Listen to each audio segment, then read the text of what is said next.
vivemos a gentileza do povo Ronga, do povo Sena, do povo Macuá e do povo Joamo. Num belo dia pisamos Moçambique, terra do mundo lani.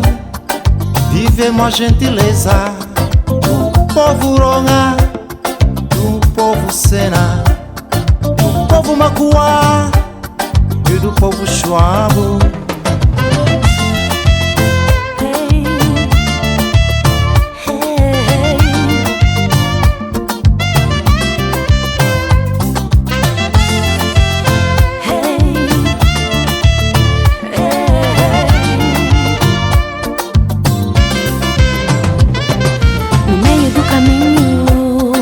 Paramos algumas horas, tomamos uns copos e mais outros copitos.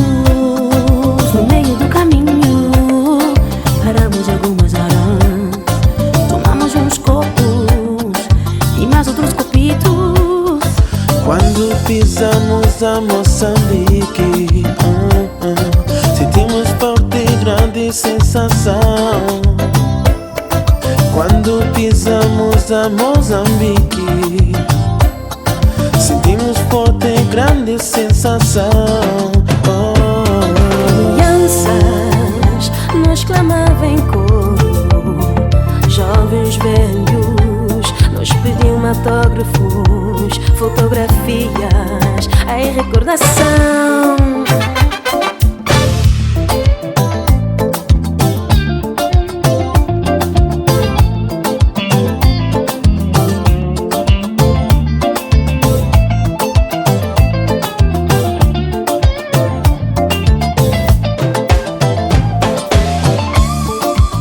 Parecia um sonho, imaginação, a chegar a Maputo, Calemambera na Pula. Parecia um sonho, imaginação, a chegar a Maputo, Calemambera na Pula. Sentimos Moçambique dentro de nós e o nosso coração dentro dela. Será que um dia eu vou voltar pra conhecer os costumes desse povo moçambicano?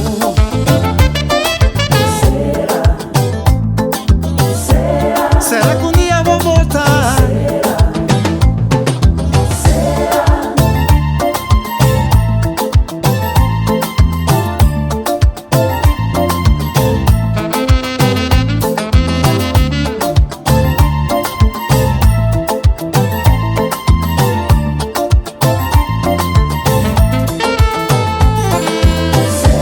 Será que um dia vou voltar a matar comigo Mucapata e Muquané da Dona Lourdes? Será que um dia